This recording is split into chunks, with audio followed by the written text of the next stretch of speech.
Olá amigos do Tu e o Trilho em Podcast e a todos os amantes dos trilhos e da aventura na montanha.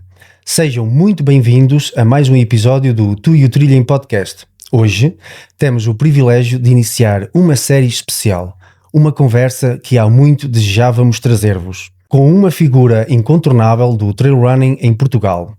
A sua história é tão rica e multifacetada que decidimos desdobrá-la em 3 partes, para que possamos mergulhar a fundo em cada dimensão do seu percurso. E para começar em grande, o nosso primeiro episódio, vamos explorar a sua caminhada mais pessoal, a transformação de um homem comum num ultramaratonista de elite. É com enorme honra que vos apresento o nosso convidado de hoje, o recém-nomeado selecionador da Seleção de Trail Running de Portugal, Armando Teixeira. Armando, muito obrigado por aceitares o nosso convite e por receberes aqui neste cenário tão inspirador que é a Serra da Estrela. Olá Nelson, obrigado eu pelo convite e desde já também felicitar a tua iniciativa do podcast Tu e o Trilho.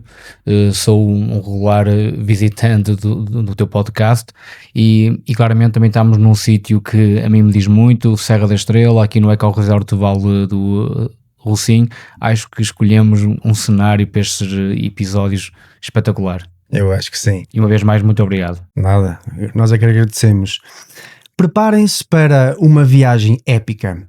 A sua história é tão vasta e inspiradora que decidimos dedicar-lhe não um, mas 3 episódios repletos de insights, paixão e conhecimento. Queremos mergulhar a fundo nas múltiplas facetas deste homem que tem moldado o nosso desporto, desde os trilhos mais desafiantes até à liderança da nossa seleção. Fiquem atentos, porque a partir de agora vamos desvendar, no episódio número 1, a trajetória de um ultramaratonista, do sedentarismo à elite, uma viagem inspiradora pelo percurso de Armando Teixeira como atleta, desde os seus primeiros passos inesperados até se tornar um dos nomes mais respeitados no ultra trail mundial. No episódio 2, o coração da serra, Armando Teixeira como organizador e o vínculo com a natureza. Exploraremos a sua visão por trás de eventos icónicos como o Estrela Grande Trail e a sua profunda ligação com a Serra da Estrela. Por último, mas não menos importante, no episódio número 3, rumo a Canfrán 2025, o selecionador, o treinador e o futuro do trail português. Abordaremos o seu papel como treinador através do myheart.sport e, claro, a sua nova crucial função como selecionador nacional, com uma análise detalhada da recente convocatória para o Campeonato do Mundo. Preparem os vossos auscultadores e venham connosco nesta aventura pelos trilhos da vida de Armando Teixeira. Nunca é demais relembrar o quão é importante para nós recebermos a vossa ajuda. Basta apenas compartilhar este e outros episódios com os vossos amigos, subscrever o canal, ativar o sininho para receberem as notificações do YouTube e deixarem os vossos comentários com as vossas opiniões e sugestões. Estamos sempre receptivos. Podem também ouvir este e outros episódios no Spotify. Muito obrigado pela confiança. Vamos à vinheta.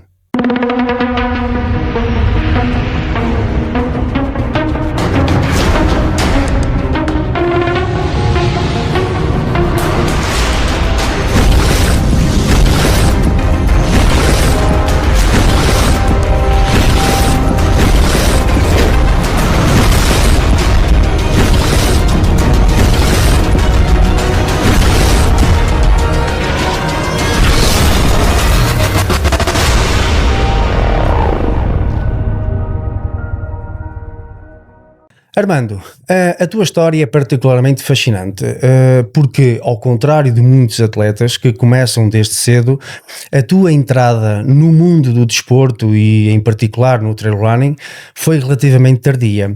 Conta-nos sobre esse clique. Como é que um período de cerca de 12 anos de sedentarismo deu lugar a uma paixão tão avassaladora? Mas antes, apresenta-te. Idade, onde é que és natural? Sim, eu sou Armando Teixeira, tenho 49 anos, faço 50 agora em outubro, que já falta pouco, e sou natural de Matosinhos, nascido e criado nessa localidade. Como é que tu ingressaste no trail? Nelson, pronto, é uma história, pronto, já tem alguns anos, se voltarmos atrás, já lá vai sensivelmente 17 ou 18 anos, mesmo eu tenho perdido essa noção, se calhar por ter começado tão tarde, é que ainda tenho esta paixão e vontade sempre de querer novos desafios, de superar-me, etc. Mas eu até novo, até ali, até à adolescência, desde até ao secundário, sempre tive o privilégio de experienciar várias modalidades, mas nunca tive assim o dom para qualquer uma delas, mas sempre joguei futebol, ténis, handball, andei na ginástica, no karaté, na natação. Pronto, ou seja, respeitando ali aqueles estádios de desenvolvimento, fui aproveitando tudo, até que depois surge o serviço militar, e quando regresso do serviço militar ali à volta dos 18, 19 anos, tenho o meu segundo emprego, ao qual tive lá 21 anos, mas basicamente desde os 18, 19 anos até aos 32, 33 anos, tive uma vida, não digo que seja sedentária, mas nunca ligada a nenhum desporto de forma regular, não fazia prática de exercício físico, fazia coisas de forma pontual, uma futebolada com os amigos, ia jogar uns ténis, cheguei a fazer BTT, mas nada de forma regular. E depois, tive o privilégio na empresa onde eu trabalhei, 21 anos, tínhamos na EFASEC, existia um grupo desportivo muito forte, que era o grupo da ADEFASEC, onde mesmo os filhos dos trabalhadores podiam ter acesso a vários tipos de atividades, vários tipos de modalidades, para terem uma ideia desde, sei lá, da ginástica, na altura o hóquei de patins, pronto, tal que o tempo foi mudando, etc. Sempre foram muito fortes no ping-pong, no atletismo, pronto, muitas atividades, campos de férias, espetacular. Então, claro, sendo um jovem nessa empresa, claro que ia praticando aqueles torneios de futsal, que ia-se fazendo, na altura, se não falha a memória, era futebol de salão ainda. Pronto, e já existia um grupo de atletismo, que nessa altura quem fazia a gestão era e é um grande amigo meu, que eu tenho muita consideração por ele, e é um exemplo para mim, que é o Carlos Pereira, que ele chegou a ser atleta de campeonatos da Europa e do mundo dos 3.000 metros de obstáculos. E um dia ele desafiou-me para, como ele fazia a gestão do grupo de atletismo, e já nessa altura estávamos a falar 2007, 2008, que era quando o trail, na versão que nós conhecemos hoje, estava a aparecer, e ele já geria esse grupo de atletismo, e de forma pontual já iam a uns pequenos trails, que na altura existiam o circuito de montanha, de Mogadouro, da Senhora da Mó, que era a Arouca, havia aqui também perto, que era a subida ao Sameiro, esta prova mítica de manteigas até aqui em cima às Penhas Douradas, que é uma prova que tem, se não falha a memória, 50 anos. Pronto, e então ele incentivou-me e convidou-me para fazer parte desse grupo. E já em 2000 tive uma tentativa de entrar, inscrevi-me logo assim numa meia maratona, também por ele, só que demorei quase 2h10 nessa meia maratona, cheguei morto, que carregaram-me aos ombros para dentro da carrinha e nunca mais voltei a correr. Depois em 2007, outra vez essa segunda tentativa, foi uma experiência espetacular, porque quando ele me convida, e agora estamos a experimentar o que é o trail, e tu também já andas aí de BTT de vez em quando, embora o BTT que eu fazia não é nada profissional, era porque tinha uma bicicleta de ferro, e de vez em quando, porque basicamente eu gostava de estar em contacto já com a natureza, não é? Então, qual foi a prova? Foi o trail da Serra da Freita, na altura os 13 km. E nesse mesmo dia, que a prova foi sábado, tinha os 13 km, tinha a média de distância que já não me recordo-me sim da ultra, que na altura era os 50 km. Eu faço os 13 km e adorei aquilo porque basicamente nada me obrigava a correr sempre, porque tinha que caminhar em posição do terreno, obrigava-me a caminhar, aquelas descidas técnicas. Para mim foi como voltar à juventude, aos meus 10, 12, 15 anos. Pronto, aquilo foi uma paixão, e o que me marcou nesse mesmo dia, e agora estou a falar contigo, estou a ver o Marujal, o parque de campismo, estou a ver a meta que a gente entrava dentro do parque de campismo do Marujal. Eu já tinha terminado a prova. A cronometragem nessa altura era feito com o sistema de orientação, com o chipzinho no dedo, e eu creio que nós nos 13 km que não tínhamos isso.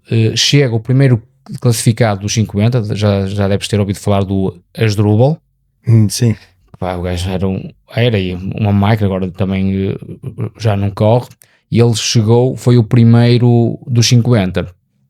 Eu olhei para aquela pessoa e disse, espetacular, e quem me dera para o ano poder estar aqui, porque a forma como ele chegou, desgastado, mas com uma cara de felicidade, aquilo transmitiu-me boas energias.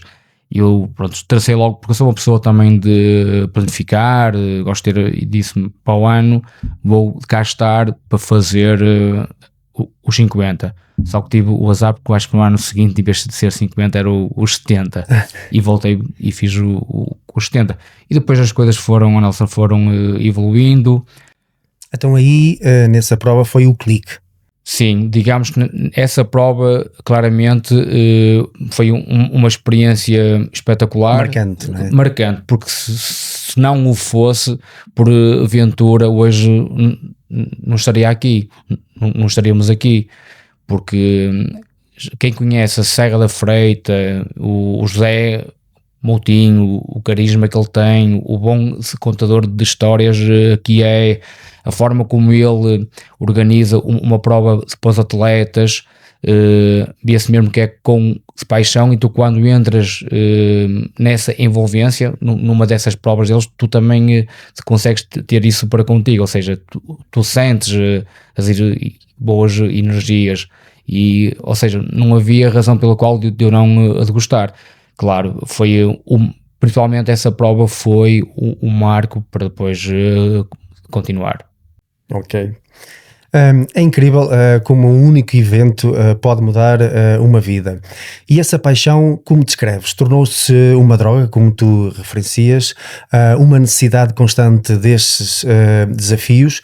O que é o ultramaratonismo tem de tão viciante? Que tipo de exigência física e psicológica te marcou tanto?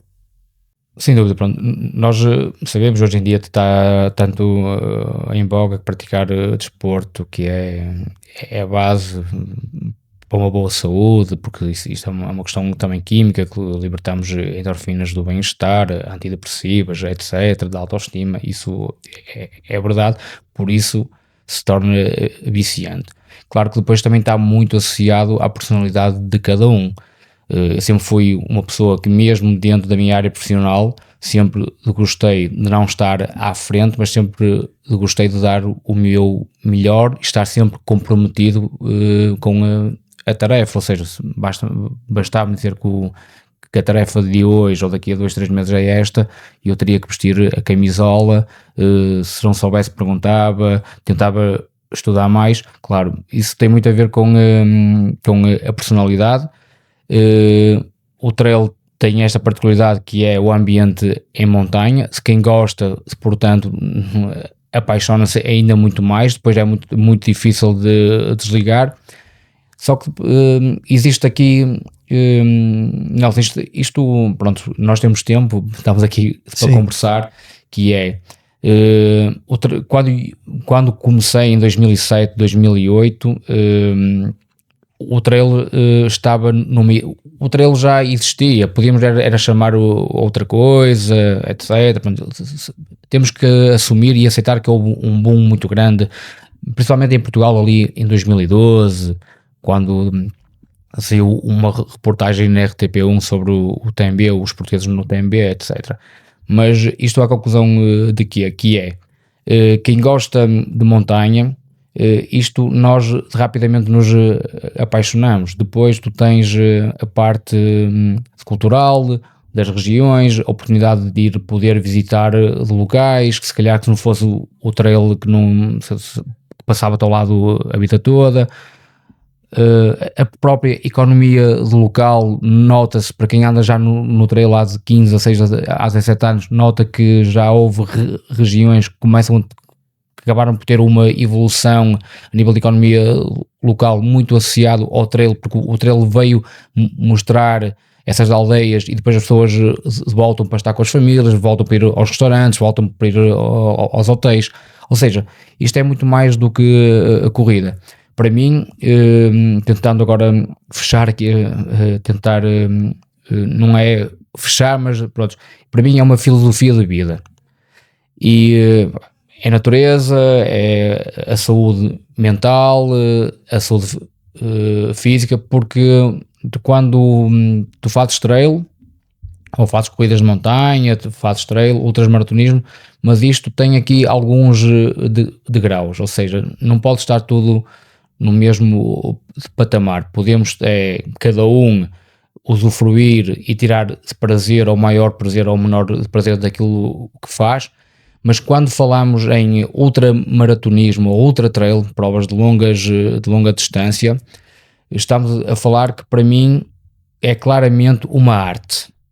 É quase como aquilo que tu fazes aqui, que isto já é uma arte, tens que dominar tudo isto aqui que está à nossa volta, mas eu sinto que deve ser algo parecido, como imagina um vocalista, alguém que toca uma guitarra que está perante 20, 30 mil pessoas, isso é arte. Tu rapidamente tens de te esquecer que está ali 20 ou 30 mil pessoas, és tu e o teu instrumento. Aqui somos nós, com nós próprios, com as nossas dificuldades, com os nossos medos, com a natureza, e quando tu consegues atingir aquele estado flow, não é? Tu consegues te desligar e abstrair, se calhar, daquilo que está à tua volta, e quando tu consegues ouvir o teu próprio coração e tu quando consegues controlar a tua mente, porque para quem faz provas de 100 km, de 100 milhas, 170, a tua mente vai tentar atrair, a tua mente vai procurar e ela sabe quais são as tuas fraquezas, mas isto tens de ter mais forte, erramos também, amoamos, caímos várias vezes, mas também temos que começar aqui a arranjar estratégias e ferramentas. E quando se consegue esse patamar, estás no desporto certo, estás naquilo que tu gostas, porque isto pode ser, isto é aplicado para tudo o que se faz na vida. E eu notei que comigo, a minha vida teve uma transformação mesmo muito grande, porque mesmo o círculo de amigos mudou. Porque segues caminhos diferentes, pronto, eu sou de uma geração até complicada, a geração de 75, ali, pessoal de 70, 80, 80 e tal, quando se começou a descobrir as novas drogas, etc. Isto é algo que tem que se falar. Ainda hoje em dia perdi muitos amigos para isso, e muitos dos amigos que ainda cá estão, ainda estão nos mesmos sítios que estávamos já há 30 anos atrás. Não quer dizer que ele seja mais feliz ou ele menos feliz, mas isto para dizer, é uma transformação, foi uma transformação na minha vida que mesmo para mim pessoalmente e até a nível familiar, que não foi fácil, porque tive que mudar hábitos, mas foram hábitos que foram de forma intrínseca, foram de forma muito natural, porque depois começas-te a envolver nisto em demasia. Claro, como tu disseste, e bem, isto depois transforma-se numa droga, não é? Numa necessidade constante nestes desafios, não é? Depois de te envolveres e de tornares naquilo que tu és atualmente, portanto, como tu disseste e muito bem, tornou-se num estilo de vida, não é? Portanto, essa paixão levou-te a feitos notáveis. Olhando para o teu impressionante currículo de 75 provas concluídas, totalizando mais de 5.700 km e 336.000 metros de desnível positivo. Atualmente tens 803 pontos ITRA, se não me falha a memória, em 2022 tinhas 822 pontos ITRA. Mas há provas que se destacam na tua memória. Quais foram os momentos mais marcantes da tua carreira como atleta?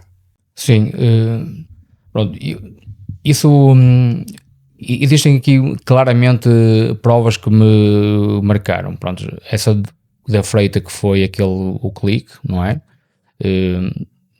Para teres uma ideia, quando faço depois no segundo ano os 70 km da Freita, já era com o objetivo de, em 2009, fazer o Miúte pela primeira vez.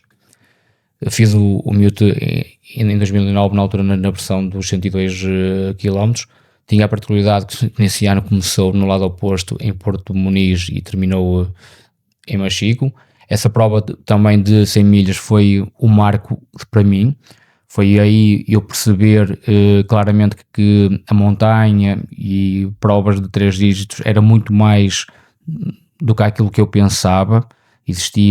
Teria que caber muito mais que eu tinha que aprender, não era só aquela vontade de superação, de terminar, porque nessa prova eu recordo-me que fiquei em primeiro lugar, mas só eu sei como é que fiquei maltratado. Ou seja, eu andei quase 2-3 semanas que nem quis ouvir falar da corrida, que nem sequer podia caminhar, etc. Pronto, não estava nada preparado.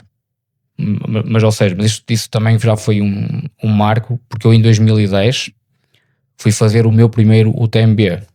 Já passaram 15 anos. Olhando para trás, isto é fantástico. Essa prova marcou-me pela envolvência que o UTMB tem. Já naquela altura tinha um impacto, já era chamado os Jogos Olímpicos. A 100 milhas? Sim, eu fui para as 100 milhas, só que a prova foi cancelada ao final de 30 km em Contamines, assim, em Contamines. Foi cancelada por causa de um desabamento de terras que houve no lado da Suíça. E depois, no dia seguinte, no sábado, tivemos a oportunidade de sair de Courmayeur, do lado de Itália, para completar 100 km. Ou seja, a prova que ficou a valer, criaram uma prova que foi os 100 km.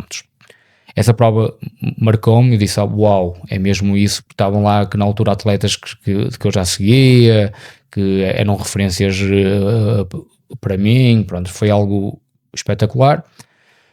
Depois, algo que marcou... também é importante referir, em 2010, nesse mesmo ano, em Chamonix, acho que já lá tiveste. Sim. Já deves ter ido ao Poca Louco, aos hambúrgueres, não? Não tens que lá ir. Pronto, é uma hamburgueria espetacular. Pronto, toda a gente de lá vai. Conheço lá, apresentado na altura pelo Carlos Chá, porque eu sabia que o Carlos Chá tinha o Paulo Pires como seu treinador. E então o Carlos apresenta-me o Paulo Pires nessa hamburgueria, e então o Paulo começou-me a treinar em 2011, ou seja, passado 4-5 meses. Ou seja, a evolução foi a metodologia de treino que eu tinha como autodidata, até aquela altura tinha servido. Tu nessa altura não tinhas nenhum treinador, eras autodidata e fazias os treinos por ti. Sim. Mas sentias que tinhas necessidade de ir mais além, e com essa necessidade veio esse upgrade de um treinador. Sim, para as pessoas perceberem que assim, eu não sou tão velho quanto isso, há pessoas que já estão no trail já há muito mais anos. Olha, ainda este fim de semana, tenho que dizer isso, tive o privilégio de estar novamente com a Célia Azenha, que já não estava com ela para aí há 10 anos, e nesse UTMB em 2010 tivemos juntos. Ou seja, nessa altura, em 2008, 2009, não havia a internet que existe hoje, não havia estudo de podcast, não havia o WhatsApp, não havia Instagram, o Facebook, já nem me recordo. Existia, sim, tenho que dizer, um fórum que era muito conhecido, que era o Fórum do Mundo da Corrida. Isso era a nossa Bíblia. E depois também, na altura, para 2010, o José Moutinho, também um ultramaratonista reconhecido, também me deu algumas dicas, e eu senti claramente que depois o Sá também em 2010 teve um salto enorme, acho que, se não falha a memória, ganhou o Grande Raio dos Pirineus, se a memória não me atraiçoa, e aliás, foi uma situação casual, ou seja, estava em Chamonix, apresenta-me o Paulo Pires, que era na altura o principal treinador de endurance, de trail, porque é uma pessoa com formação académica, acima de tudo uma pessoa também de montanha, alpinista, conhece estas serras todas de Portugal e mundo fora. Pronto, e senti essa necessidade que era, assim, eu posso investir dinheiro num ginásio, por exemplo, mas vou preferir investir em alguém que me possa ajudar na modalidade que eu gosto, pronto, aqui na disciplina do trail, e assim foi. Pronto, para voltar às provas que me marcam, claramente quando comecei a trabalhar com o Paulo Pires em 2011, em 2012 foi o grande marco. Começámos logo a fazer a calendarização da época desportiva. Houve ali alguma resistência da minha parte, claro, nós estávamos habituados a fazer provas quase todos os fins de semana, quantos mais quilómetros, quantas mais horas no monte, melhor. E percebi claramente que ao princípio até dizia, isto não vai dar bom resultado, que isto está aqui, tem aqui alguém a pôr-me travão, e isto, eu acho que passámos todos, Sim, todos. por isso, não é?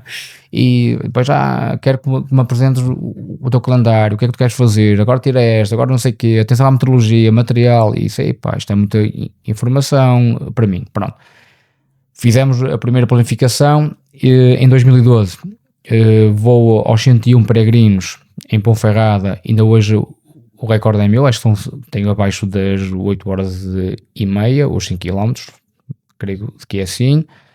Fui à Tajante Canária, na altura já os 120 km, fiz segundo lugar atrás do Sebastián Chenot, que era patrocinado pela North Face, tinha já ganho a Tajante Canárias algumas vezes, tinha feito top 3 no ano anterior no TMB, e acredito que também top 3 em 2012 no TMB.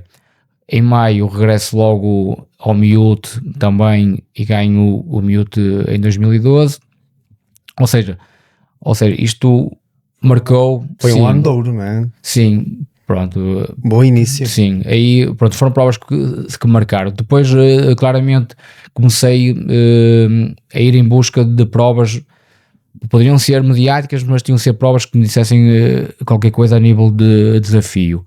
Pronto, e outra que me marcou logo no início, que já é uma prova que já não existe, que é o Andorra Ultra Trail, a versão a Ronda del Sims.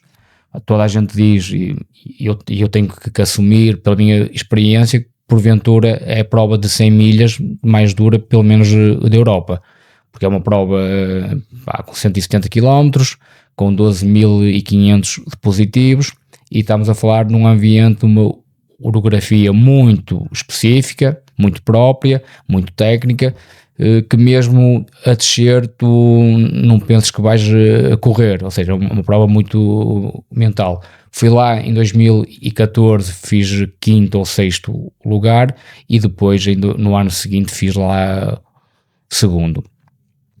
Depois as coisas foram se crescendo, mas quero que acreditem que não é pelos os resultados, porque o fenómeno que acontece é, tu quando terminas uma prova, pelo menos imagina, tu terminas em primeiro, eu sinto isso, tu terminas e quando cruzas a meta ficas com uma sensação de vazio, ou seja, o primeiro lugar é giro, é bonito, toda a gente te dá os parabéns, estás ali, mas depois tu vais retirar da prova aquilo que tu passaste, todo o processo que tu fizeste, toda essa viagem que tu fizeste até aí, e eu valorizo muito isso. A prova é um momento que tudo pode acontecer, e tu naquele dia tens que dar a melhor resposta, Se não fizeres a prova em 20 horas como tinhas planeado, se fizeres em 22, 23 ou 24, o melhor que tens a fazer é trabalhar essa mente para terminares, porque isso é gratificante sempre.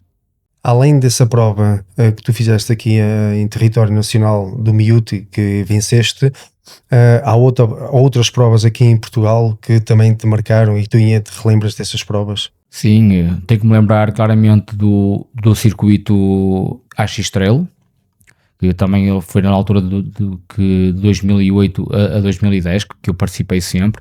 Em 2012 participo também na primeira versão do Otax, creio eu, também na distância de 70 a 80 km, também tive o privilégio de ganhar, nessa altura já com grandes referências do trail nacional. E claro, eu não seria sincero se não dissesse que, claro que isso também te motiva. Porquê? Porque eu em 2012 tenho o convite para fazer parte da equipa Salmon Portugal, ou seja, tudo isto depois também foi tudo muito rápido. Ou seja... Foste o primeiro atleta a ser convidado para a equipa da Salmon? Não. Ou já existia? A equipa Salmon já existia em 2011. Sabes que os anos passam e claro, a idade também já não perdoa. Já na altura, creio que estava o Alcino Serras. Quem é do trail desde essa altura reconhece e sabe quem é o Alcino Serras. O Luís Pereira, não? Não.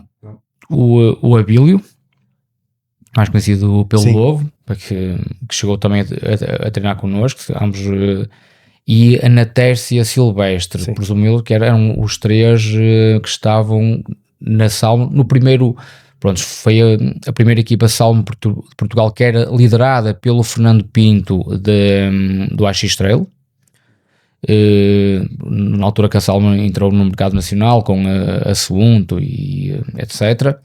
Foram os primeiros. Depois, em 2012, quando as coisas cresceram mesmo em Portugal, a Salmon Ibérica decidiu também aumentar a equipa em Portugal, e acho que nesse ano entrei eu, a Esther Alves.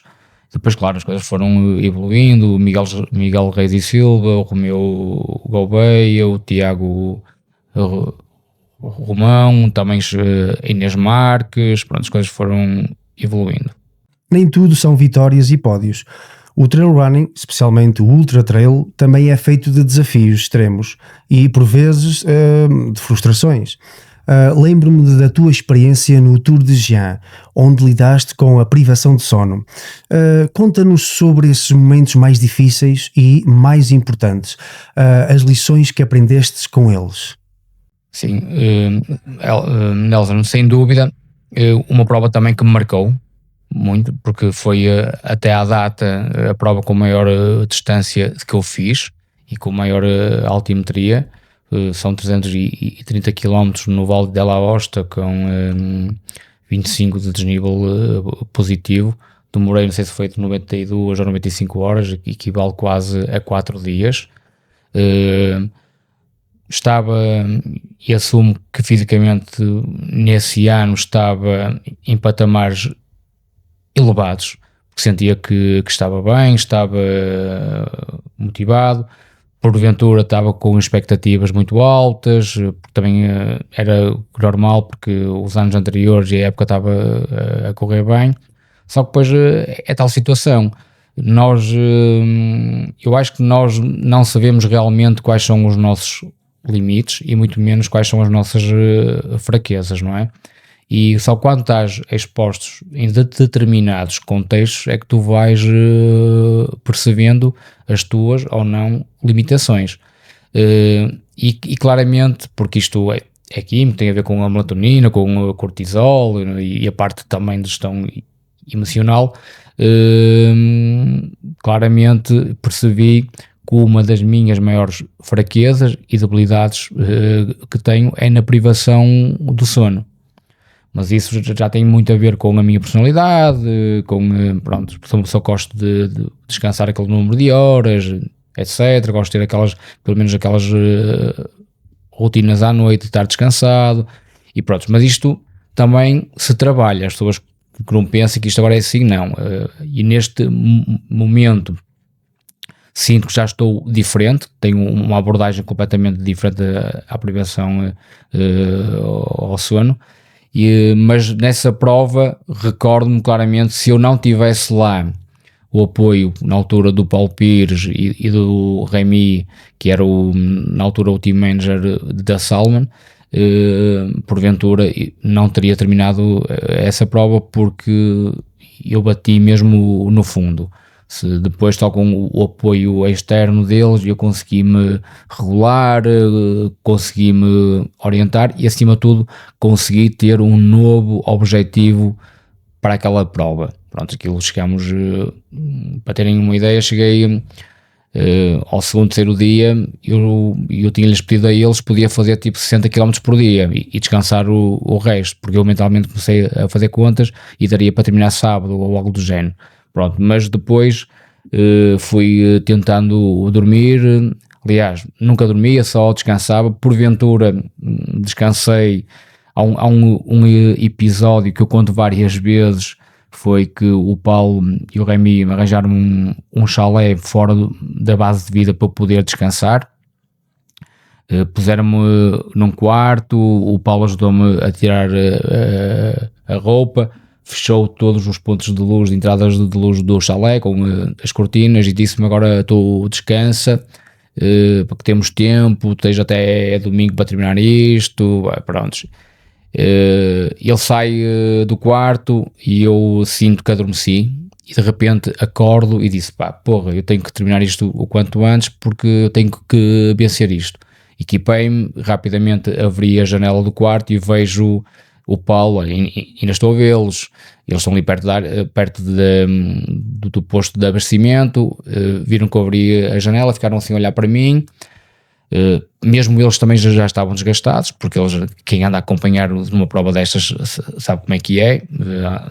Enquanto a gente faz 50 km de carro, eles já têm que fazer, quando a gente faz 50 km a correr, eles fazem 100 ou 150 para chegar a um ponto. E eu desci e disse: olha, então vamos terminar isto. E o Paulo disse: olha, mas tu já dormiste? Eu já. Só passaram 10, 15 minutos. Ou seja, pronto, isto, a mente humana é brutal. Depois recordo-me que aqueles 2 dias foram muito mais fáceis, consegui progredir bem, chegava aos abastecimentos, àquelas bases de vida que conseguia descansar, pronto. E quando terminei foi uma sensação brutal. Pronto, foram 4 dias em movimento, mas senti que tinha que fazer outro tipo de trabalho, tinha que trabalhar, pronto, muito mais. Regressei lá recentemente, se não falha a memória, depois do Covid 2021, 2022, acabei por ficar também aos 160 km. É inacreditável que eu aos 160 km levava um tempo abaixo das 30 horas, estava bem fisicamente, mas mais uma vez fui atraiçoado pelo sono. Não consegui arranjar ferramentas, mas eu reconheço isso. Mas sinto que não foi justo até para quem lá estava comigo a acompanhar-me, porque isto é um trabalho de equipa, ficámos todos defraudados. Quer dizer, eu corri um dia e agora vamos estar aqui mais 7 ou 8 dias, pronto, o que é que vamos fazer? Olha, ok, vamos andar aí na montanha. Mas depois disso comecei, foi uma altura de fazer uma pausa e de pensar com as pessoas certas, com a parte da medicina também, perceber quais são as estratégias que eu podia fazer, etc., técnicas de respiração, mas muito mais é controlar os níveis de cortisol, da própria melatonina, etc., perceber isso, ter esse conhecimento, mas acima de tudo também relativizar a privação do sono, relativizar a noite, ou seja, eu consegui isso. Também deves ter seguido 2 desafios que eu fiz, um deles na Serra da Lousá, 24 horas non-stop, fiz aqui também na Serra da Estrela.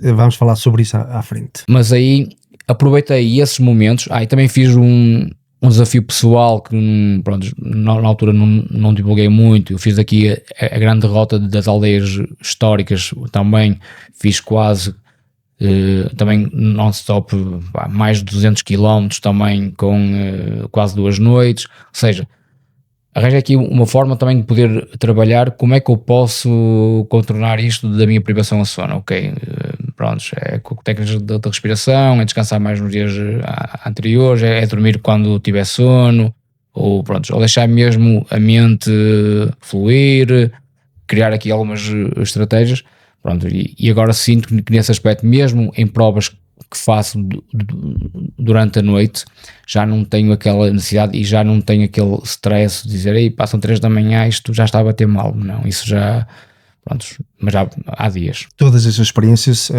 por onde passaste, né? Sejam em provas ou também em desafios pessoais, né? É também para o teu autoconhecimento e como é que consegues lidar com essas adversidades. Mas eu lembro-me, deixa-me partilhar contigo também, não sei quem, não me lembro quem é que teve a filmar na altura, provavelmente foi alguém da tua comitiva, partilhou um vídeo em que eu verifico que já lá na parte final do Tour de Jean, tu ias num estado muito lastimoso mesmo, ias todo torcido, todo curvado, e eu vejo aquilo e o que transmitiste foi muita resiliência, muita vontade de terminar, aquela vontade de superação, mas ao mesmo tempo também transmitiste ali um bocadinho de sofrimento. Ele vai ali mesmo num estado desgastado mesmo. Tu lembras desta fase? Sim, lembro-me, claro, porque isto depois é o desgaste físico, que é porque isto, treinar para uma prova destas, isto não, acho que não existe treino para isto. A gente pode preparar as pessoas para minimizar este sofrimento, quer físico, quer mental, ou criar até uma predisposição metabólica para isso, não é?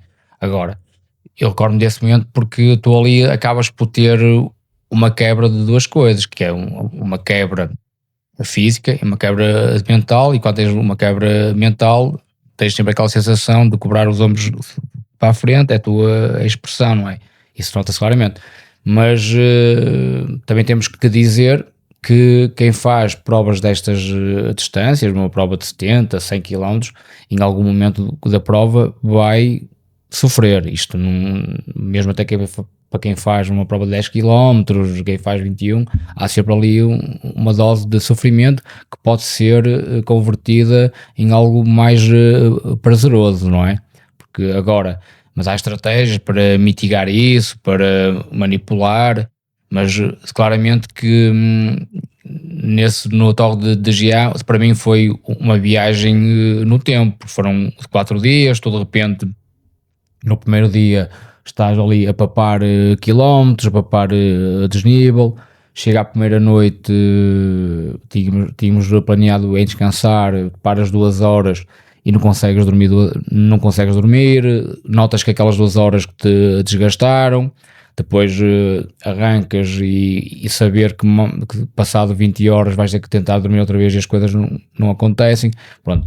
Mas isso também se treina, por isso eu tenho, aliás, os grandes vencedores, Nelson, isto temos que, voltando atrás daquilo de chegar em primeiro e aquele que chega em último, os grandes vencedores são aqueles que passam muitas mais horas numa prova. Mas já acabam por ser os mais resilientes, ponto. Bem ou mal, são aqueles porventura que vão menos preparados para essas provas. Essa malta tem que ter uma capacidade mental brutal. Ou seja, mas isto também se constrói. Há aqui um episódio, eu quando faço segundo lugar na Ronda del Simos, fiz na altura 31 horas e qualquer coisa, para perceberem, o melhor atleta faz lá, ou na altura fazia tipo 29 horas e pouco, e no TMB já se fazia 21 a 22, e a distância é a mesma, só que a tecnicidade da prova, pronto, já é completamente diferente. Tínhamos a competir um colega nosso também. Eu terminei, a prova começou às 6 da manhã de uma sexta-feira, e eu terminei tipo às 2 da tarde de sábado. A meio da tarde liga-me um colega que estava em prova E ele perguntou-me se eu já tinha, pronto, que já sabia que eu tinha terminado. Aliás, ele estava em prova e ainda teve a capacidade mental de me ligar a dar os parabéns, porque em Andorra há uma comunidade enorme de portugueses, também estão nos abastecimentos, pronto, e aquilo passa rapidamente, e eles percebem quem tu és. E ele disse-me na altura, eu estou aqui a passar nesta floresta e não sei o quê. Eu disse, olha, agora tu estás aí nesse planalto, rapidamente vais chegar à base de vida, e depois muito rapidamente chegas à meta.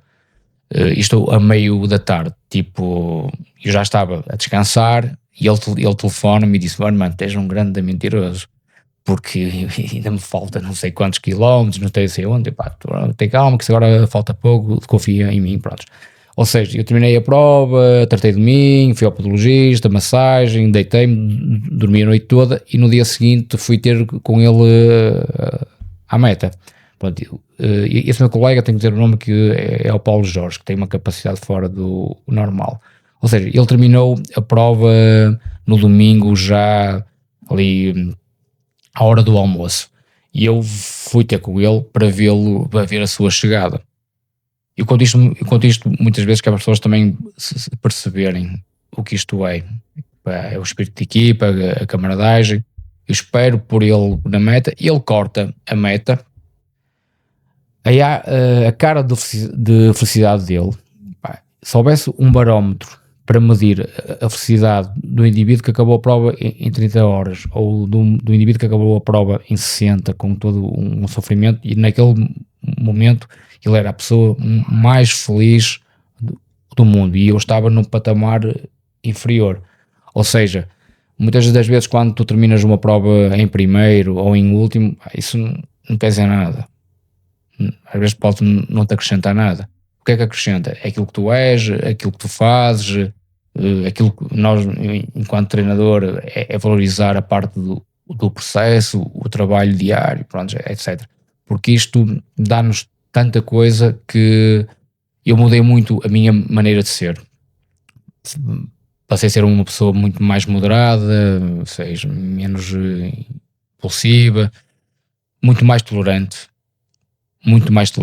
Agora ainda por cima com este flagelo das redes sociais, tem coisas boas, também tem aquelas coisas menos boas, temos que ser nós também a filtrar, e tem a particularidade que para comigo funciona bem, Nelson, que é, eu tomo decisões da minha vida quando estou em provas nesses momentos mais frágeis, ou às vezes naquele estado já flow, ou seja, já acabei provas, dizer assim, amanhã vou fazer isto, ou vou cortar isto, ou a partir de, e depois se calhar mais lá para a frente podemos, pronto, ou mesmo agora, foi numa prova que eu decidi que teria que sair da empresa onde estava e que teria que seguir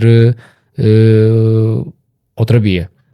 Foi numa prova, foi aquele clique, aquela força, é agora, tem que ser.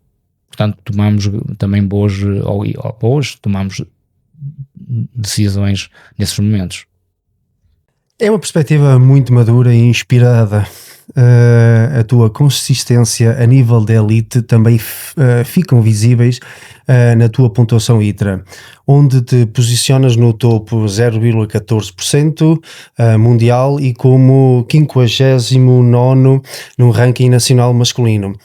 Além disso, representaste Portugal na seleção nacional, inclusive como capitão da equipa em 2 campeonatos. O que significou para ti vestires a camisola da seleção e liderar a equipa? Para já, uma honra e um enorme privilégio, porque acho que é o patamar, se calhar, de maior deste desporto, ou seja, eu vesti a camisola da seleção em 2015, 2016. Pronto, eu não pensava que perto, por exemplo, dos 40 anos, que um dia iria fazer parte de uma seleção de trail. Portanto, isso acaba por ser um grande marco, uma experiência brutal, e aí sim perceber também todas as dinâmicas do trail, perceber também já o caminho que o trail estava a tomar, perceber que já havia uma organização, que já havia um plano para aquilo que iria ser o futuro. Mas a nível pessoal foi algo espetacular, integrar uma equipa com os melhores atletas portugueses, mais ainda com um dos campeonatos do mundo, foi aqui em Portugal no Jerez, e ser nomeado o capitão, pronto, senti-me lisonjeado, porque também é reconhecimento e já, pronto, e acredito que acabei por fazer um bom trabalho, porque passa também por liderar equipas, podemos falar nisso mais à frente, mas para mim, para um indivíduo que vem do nada, que sempre subiu a pulso, chegar à seleção tem que assumir. Chegar à seleção enquanto atleta foi um expoente máximo. Embora a nível do ranking litra, Nelson, eu nunca fui focado nessas pontuações, porque para terem uma ideia, fiz o Andorra na altura, era uma prova que não pontuava para a ITRA, para as pessoas não terem ideia, ou seja, eu acho que as coisas foram surgindo. E uma coisa que me fez mudar com o treino orientado, que foi também essa filosofia do Paulo Pires, saúde e longevidade, que tem muito a ver com aquilo que é o meu projeto e a minha visão. Eu hoje ainda vivo disso, ou seja, porque ao final de 18 anos, já praticamente a fazer 50, sinto que ainda sou competitivo para comigo mesmo. Estou a ter hoje em dia ainda patamares que tinha há 7, 8 anos atrás. Embora eu tenha que assumir que houve ali um período entre 2017, quando eu deixo a EFASEC, que me despedi para voltar à faculdade para tirar desporto, e entre 2017 e 2021 estive muito mais focado nos estudos, já não treinava com a mesma regularidade, fazia provas porque era algo que me motivava, mas também me deu uma perspectiva espetacular, porque imagina, tu se calhar em 2017 faço o Columbus Trail, faço abaixo das 7 horas e 30 os 70 km, e ainda tenho hoje o recorde que pertencia no ano anterior ao Tofol Castanheiro. Depois vou a Andorra, faço a Solis Trail, também faço, sim, venci. Ou seja, foi um ano espetacular. Termino a Solis Trail, não posso esquecer, quando chego a casa segunda-feira, sou uma pessoa desempregada, que já me tinha despedido, ou seja, em setembro iria iniciar um ciclo novo, muito mais focado na faculdade, nos estudos. Eu já não pegava em livros já há 20 anos, ou 25, tinha que ir a livros às vezes quase da primária, para tentar perceber a parte da biologia, pronto. Mas foi um período, foram 3 anos de brutais. Nesses 3 anos também me deu outra perspectiva, ou seja, tu passas de um patamar de performance elevado para mim, não é? Ao meu nível, às minhas características. Depois de 2017 a 2021, tu não treinas com a mesma regularidade, a tua performance baixa, não há aquelas adaptações, mas eu vou na mesma às provas, mas com a intenção de terminar e de estar no meio da comunidade. Eu senti que durante aqueles anos até era estranho para algumas pessoas que ouvia muitas vezes, o irmão está mais gordo, ele já está velho, ouvia muitas vezes isso, ele pronto, ele já acabou, ele já não vai fazer nada. Pronto, passado esse período, já há 1 ano e meio esta parte, já tenho treinado de forma consistente e ainda sinto que o corpo vai dando resultado, vai dando resposta, mas isto fruto tudo de uma planificação, percebes? Ou seja, isto tudo de um objetivo de carreira, ou seja, a carreira nós temos que traçar aquilo onde é que a gente quer estar daqui a 2, 3 anos, não podemos estar a queimar etapas. Mas tu, ao bocado, quando falaste que tiveste uma perspectiva diferente quando chegaste à seleção e te apercebeste de toda a envolvência, e tu aí tomaste consciência que havia um plano, uma estratégia a longo prazo para o trail nacional e mundial. Tu tendo apercebido que realmente o trail era para ficar, não é? E com o teu trajeto até então, isto também te ajudou a tomar grandes decisões, porque se tu não visses essa perspectiva de futuro no trail, também terias tomado outras decisões. Estou-me a referir, se calhar, provavelmente assim, não, isto o trail vai ficar, é para ficar, há aqui um plano traçado para desenvolver o trail a nível nacional e mundial, e portanto eu vou seguir este caminho. Isto ajudou-te?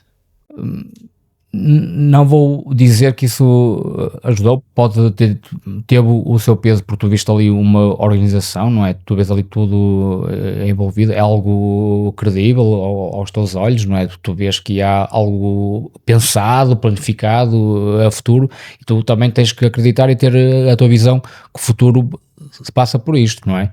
Só que comigo as coisas foram acontecendo de uma forma muito natural. Por exemplo, o primeiro trail camp em Portugal, nos moldes de trail camp, foi na Serra da Lousade, também organizado pelo Fernando Pinto na altura da AX Trail, acho que foi em 2012.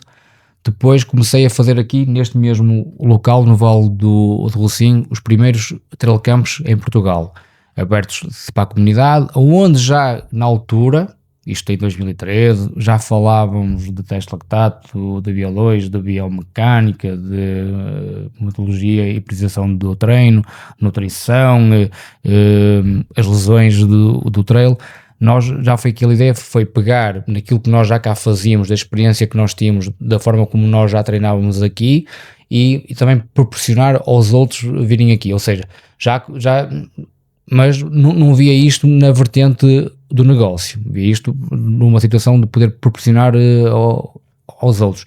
Depois, rapidamente, aqui na Serra da Estrela, neste mesmo local e em Manteigas, foi-me lançado o desafio, vamos montar aqui, se calhar, uma prova estruturada, uma prova pensada a longo prazo. Pronto, e surgiu a primeira prova, o Estrela Grand Trail. Antes disso, até como preparação, fizemos o primeiro quilómetro de vertical, prova organizada ao Boco Torre. Isto hoje em dia andamos lá, aquilo parece uma autoestrada, mas isto há 12, 13 anos atrás era mato até ao pescoço, tínhamos que andar sempre lá a esgravatar. Pronto, ou seja, Nelson, isto teve sempre uma evolução.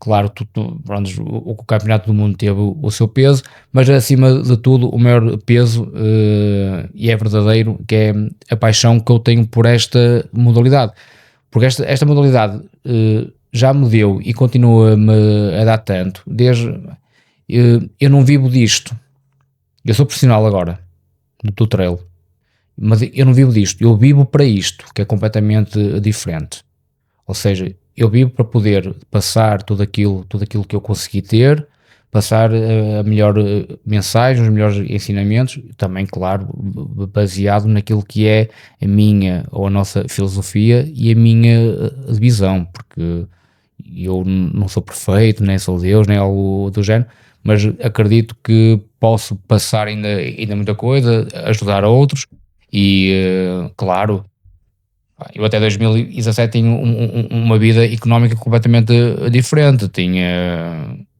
um trabalho estável, etc. Agora sinto e com prazer que sou tipo das artes circenses. Que isto é uma arte, tens de estar num evento a fazer isto, tens que fazer aqui outra coisa. Claro que com a minha idade eu sei claramente aquilo que já está pensado e isso vai acontecer. Claro que depois vais ter que te focar só numa outra coisa, que é, pronto, mais lá para a frente, nos outros episódios vamos falar, mas basicamente o que me fez estar aqui hoje contigo é a paixão que eu tenho por esta modalidade, a natureza, acima de tudo, as pessoas, a cultura, proporcionou-me de viajar.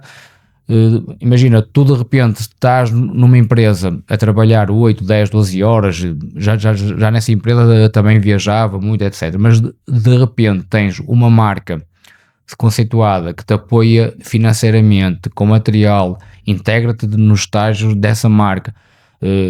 Já na altura sentavas-te à mesa com o Kylian, por exemplo, tu falavas com o Kylian, ou seja, isso já acontecia há 13 anos atrás, não é há 1 ou há 2 anos. Ou seja, isto, pá, eu vivi toda a essência do trail, de fazer provas como o circuito AX Trail, em que éramos sempre os mesmos 60, 70. De repente teve este boom e é ótimo. Portanto, é paixão que me faz estar aqui hoje. Bem, ainda bem que falas aí no Kylian, que nós à frente vamos aqui também abordar aqui um tema do Kylian. Mas antes, a tua paixão, Armando, pela montanha e pela natureza transcende o domínio da competição, manifestando-se em iniciativas que combinam inovação desportiva com uma profunda consciência ambiental.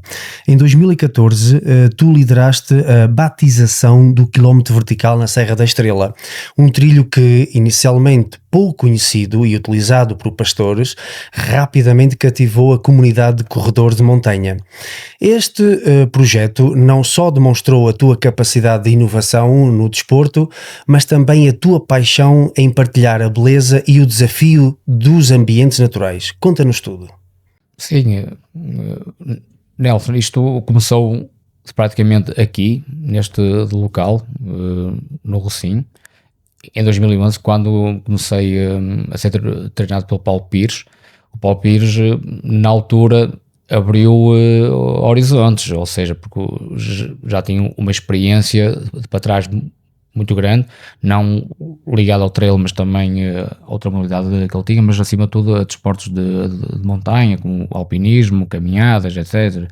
Pronto. E o Paulo já era uma pessoa que conhecia a Serra da Estrela como a palma das mãos. E quando nós começámos a vir para cá estagiar, isto em 2011, isto que já passaram muitos anos, ou seja, começámos porque o Paulo já conhecia os trilhos, já nos dizia que já tinha feito aquilo, só que aquilo não era transitável, estava mal demarcado. Pronto, e nós comecei a treinar aqui, começou a ser quase a minha segunda casa. Já na altura com os atletas da BAPT, nós vínhamos para cá quase todos os fins de semana, chegávamos aqui à sexta-feira de madrugada. Muitas das vezes saíamos do Sabugueiro para a torre noturno e depois rezar que houvesse um carro que nos desse boleia para baixo, senão tínhamos que vir outra vez para baixo. E depois no sábado fazíamos aquele treino grande, percorríamos aqui a serra, até ali na zona do Mondego, zona de Louriga, Alboco, já para não falar aqui na zona do Maciço Central, também que fazíamos várias vezes, Poço o Tifano, Vale Glaciar, a Azinha, pronto. Ou seja, comecei também já na altura a andar aqui a explorar, depois o contacto com os locais, por exemplo aqui o antigo gestor aqui do Eco Resort também teve um papel fundamental também no crescimento do que foi aqui o trail em Manteigas. E também no meu crescimento e no meu conhecimento do que era a Serra da Estrela, porque já na altura não havia estes GPS que há hoje. A orientação era basicamente, tinha outras dificuldades para teres uma noção, e mesmo as pessoas lá em casa. Os primeiros treinos feitos aqui, pronto, com o Paulo já nos dava algumas.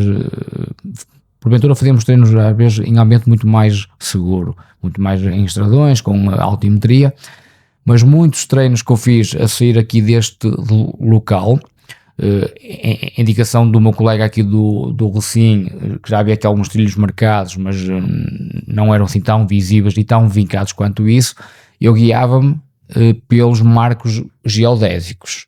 Ou seja, era aquele marco aqui das Penhas Douradas, Corral Martins, o do Pional, depois tens o do Cume, depois tens o da Lagoa Comprida. Eu treinava aqui. Eram treinos que muitas das vezes tu não conseguias correr porque andavas no meio das giestas, pronto, mas isso também me deu um conhecimento de navegação, de ler instrumentos, de orientação e também saber os riscos que a montanha tem, porque já me aconteceu aqui 2 ou 3 vezes, quase, não digo para perder a vida, mas vi a minha vida andar para trás, porque o tempo aqui muda rapidamente, passas de temperaturas positivas para temperaturas negativas, o nevoeiro cai, tu perdes a orientação, deixas de saber onde é que tu estás. Claro que hoje em dia os trilhos já estão marcados, mesmo os próprios municípios já estão organizados nesse sentido. Manteigas já tem um projeto que já está a avançar, que é espetacular, que isto é fruto também, tu sentes também é fruto daquilo que tu e os teus amigos e quem corre tem vindo a fazer. Manteigas já tem uma equipa mesmo para limpar trilhos durante o ano todo, porque isto, a economia local passa e vai continuar a passar pela natureza, portanto, e os trilhos é um produto que vende. Portanto, depois começámos a andar aqui, começámos a experienciar aquela zona do quilómetro vertical, até que um dia decidimos, ok, vamos fazer aqui uma prova aberta e trazer mais gente para conhecer, e a partir daí aquele quilómetro vertical está sempre limpo, mesmo a Junta de Freguesia de Alboco tem essa noção. Por exemplo, aquela história, o quilómetro vertical, que é se falha a memória, que é o trilho dos pastores, não me recordo. Aquilo é uma ligação que existia de Alboco para a Torre. Aquilo já era utilizado já há dezenas de anos por pastores, já era utilizado por pessoas para irem trabalhar já para os espaços comerciais que existe na Torre, e anteriormente já era utilizado por pessoas que faziam aquela subida para trabalhar na construção da estrada do maciço central. Ou seja, a montanha tem isso, estes trilhos todos eles têm uma história, e tu quando andas aí tu cruzas com o pastor que te cumprimenta, que já te conhece, tu sabes, sabes onde é que ele vai estar, que ele oferece-te água, oferece-te o seu vinho, oferece-te o teu queijo. Tu tens que parar o teu treino, tens que te sentar com ele, tens que conversar. Isso são coisas que só vivendo, experienciando. Exatamente. Não sei se respondi àquilo que tu querias. Sim. Estes desafios que quero também que partilhes também com a nossa comunidade, que vais fazendo. Portanto, essa tua também visão do trail e essas descobertas também neste sentido do quilómetro vertical. Foi o primeiro quilómetro vertical a nível nacional, não é? Que tu ali desbrabaste e tornaste épico para a comunidade do trail a nível nacional, mas há outros, não é? Nos dias 11 e 12 de 2023 foste correr 24 horas a subir e a descer a Serra da Lousã para devolver à serra a floresta que lhe foi retirada. Das 11 horas de sábado até às 11 horas de domingo, desafiaste a comunidade para se juntar a ti, para também participar neste desafio, a realizar as subidas que quisessem, com o objetivo de comprar uma árvore a €1 para reflorestar a silveira. Subir por trilhos desde o Castelo da Lousã até Tervinho, são 8 km com 1000 positivo. Que desafio foi este? Sim, eu acabo por ser também uma pessoa, não é que seja... Acabo por ser uma pessoa de causas e tudo que seja, causas ambientais, mesmo a causa animal, a mim toca-me, profundamente. Não sou radical, nem gosto de extremismos, seja qual for a área, seja qual for a religião, seja o que for. Eu gosto sim, e que isto é a minha visão, que é o equilíbrio e a chamada harmonia, ou seja, nós temos que ter aqui uma homeostasia e um equilíbrio. Já quando fizemos ali o desafio do quilómetro vertical de Alboco, antes de responder à tua procura, porque Alboco também tinha sofrido ali um incêndio muito grande e toda aquela floresta autóctone desapareceu, e Alboco tem sido, e as pessoas de Alboco como de Louriga, mas neste caso estamos a falar de Alboco, têm sido espetaculares, porque um dos eventos que nós organizamos, o Estrela Grande Trail, simplesmente só passa lá, ou seja, para a economia local não acrescenta o mesmo valor que acrescenta para Manteigas, com o início e chegada das provas é ali, não é? É o epicentro, mas sempre foram pessoas bondosas, a presidente da junta da altura, que era presidente Gina, abriram-nos as portas, e quando surgiu aquilo, eu senti-me na obrigação, e na altura também com o projeto da Salmo, com o Telmo Dourado, vamos também dar aqui o nosso contributo, porque é que não vamos fazer algo. Aliás, nós não vamos mudar nada, basicamente é tentar alertar e sensibilizar até mesmo para os próprios locais as consequências que isto vai ter no futuro, porque muitas das vezes nós temos que perceber, Nelson, que quem vive nestas localidades, claro, quando vê a sua floresta desaparecer, eu quero acreditar que lhes custa, mas às vezes as pessoas têm outras coisas tão mais importantes às vezes, porque a floresta, olha, acaba por ser aquele mal menor, porque eles têm que ir buscar rendimentos do outro lado, e nesse sentido nós podemos também criar essa sensibilidade e dar a entender às pessoas, mesmo aquelas pessoas que estão em casa na cidade, em que tudo lhes chega de forma fácil, que pegam na sua lenha, metem na sua salamandra, que desperdiçam papel, que desperdiçam água, criar essa sensibilidade. Pronto, e fizemos aí esse quilómetro de vertical. Relativamente à Lousã, que também é uma serra que me diz muito, porque comecei lá a correr o X Estrelas, as provas, as verdadeiras ultras do Otax também foi lá, tenho uma boa relação lá com os locais e agentes de lá, também com as associações. Fomos seguindo através das notícias o que estava a acontecer ali, não só na Lousã, mas também ali num sítio muito mais específico, o caso da Silveira, que estava a haver um corte raso ali à floresta. Pronto, claro que isso toca-nos a nós, porque esse corte raso estava a ser clandestino. Eu, como referi, não sou nada extremista, não sou nada contra madeireiros. Nós aqui, por exemplo, aqui na Serra da Estrela, temos uma outra localidade que os habitantes, quase 80% ou 90% são madeireiros, eles vivem da madeira, da floresta.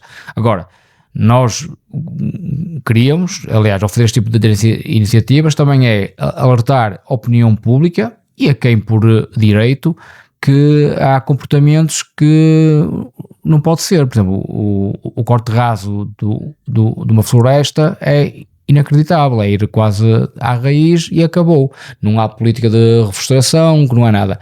Ou seja, e também foi um pouco com esse intuito, até que uma associação também local, etc., que está lá também a tentar dinamizar.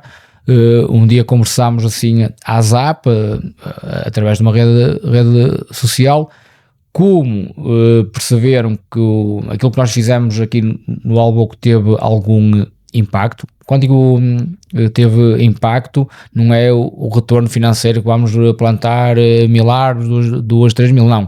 É o impacto que teve na rede social, nos mídia, e que acabam por chegar às vezes às pessoas que menos se espera, que há algum chamado de alerta, e decidimos fazer esse desafio.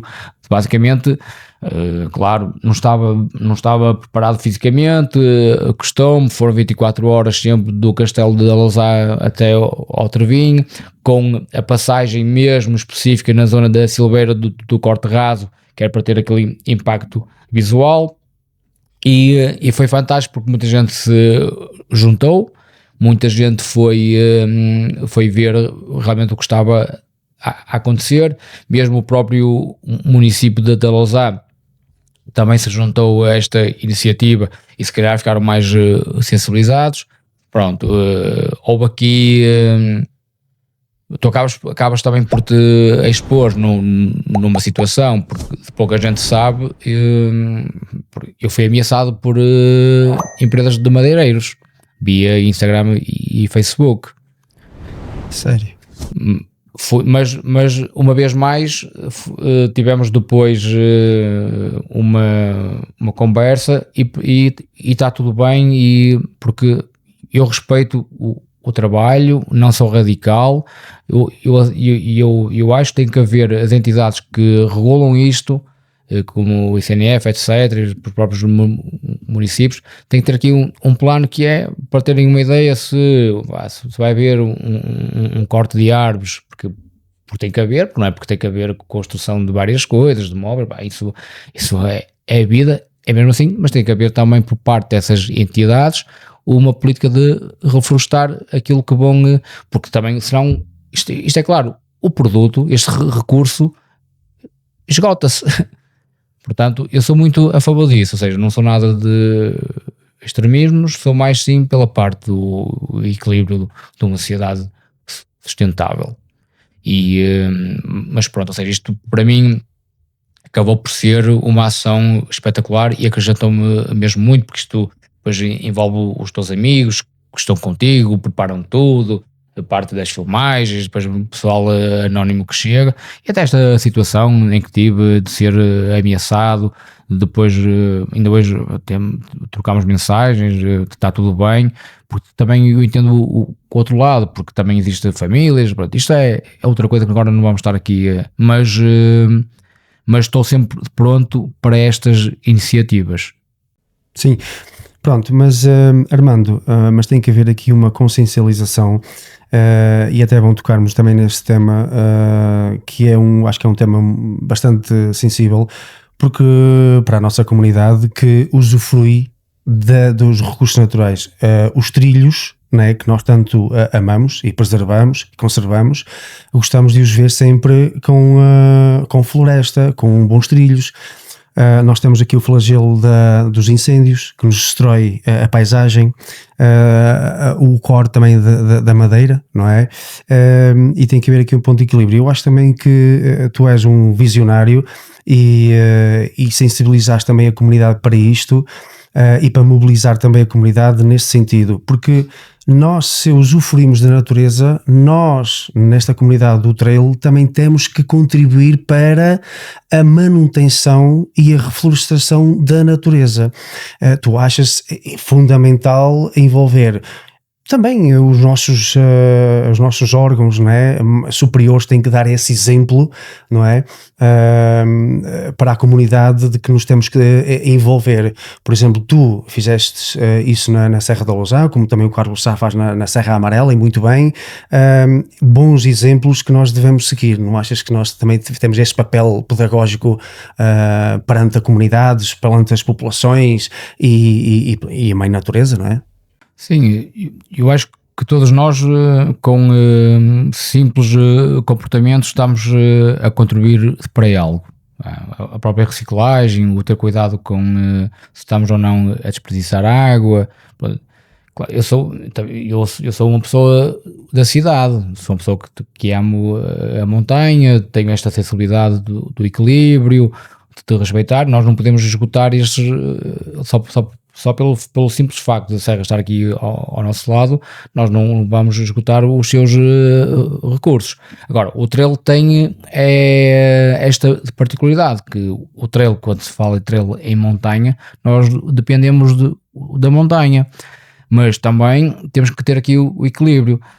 Não podemos dizer, agora por ter 1000 atletas a correr neste trilho, vamos o impacto que tem na floresta é tremendo.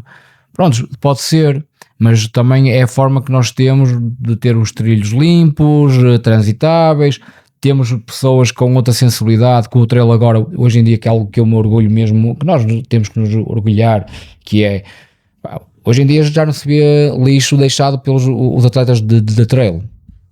Há uns anos atrás via-se muito, é verdade. Agora já não se vê, e vê-se atletas de trail que passam, veem um lixo ou um invólucro de uma barra, ou um gel, ou um guardanapo, que foi alguém que deixou cair, já tem a sensibilidade de parar a sua corrida e de apanhar, meter na sua mochila. Até nos próprios treinos, quando nós vimos um gel no chão, apanhamos e guardamos e damos ao lixo. Uma garrafa de águas, por exemplo.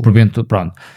Isso é algo também que nós temos que ser pedagogos, não é? Que é passar essa sensibilidade. O máximo que tu tens que deixar nesta serra é a tua pegada.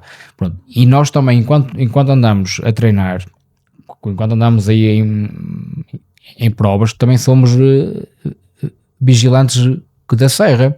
Se acontecer qualquer coisa, o início do fogo, somos os primeiros a alertar. Se algo num caminho está obstruído, ou se alguma situação se passa com alguma ribeira que houve um desabamento de terras, como já aconteceu, somos os primeiros logo a avisar as entidades. Se a gente vê alguma coisa que se calhar com algum dos animais, com alguma coisa que não está conforme manda a natureza, a gente também pode comunicar. Ou seja, nós, e o trail tem essa particularidade, também é criar a sensibilidade às pessoas de respeitar mais a natureza. Claro que ainda temos aqui um longo caminho a percorrer, mas nós temos que ver sempre o equilíbrio e também seguir os exemplos que se passa de lá fora. Porque lá fora temos os Alpes, temos Pirineus, temos picos de Europa, provas que levam 3, 4, 5, 6 mil atletas num fim de semana. E também são zonas protegidas. Mas tem que haver aqui um equilíbrio, porque se não for estas... Vamos falar aqui o caso da Serra da Estrela. A Serra da Estrela, felizmente ou infelizmente, vive muito agora da natureza, das suas paisagens, não é? Portanto, os trilhos têm que estar limpos, tem que haver floresta. Portanto, nós, enquanto corredores de trail, também temos que lutar por isso e preservar a natureza, porque isto é um recurso que não podemos esgotar, não é? Exatamente. Agora, Armando, vou-te aqui fazer algumas perguntas a nível do desporto e o impacto que ela teve na tua vida. O quanto é que um desporto pode mudar uma pessoa? O quanto também ela pode ser impactante na rotina, nas viagens, nos sonhos. O quanto é que ela influencia nas amizades, nas vontades e na forma de ver o mundo. Porque é que o trail running é tão transformador?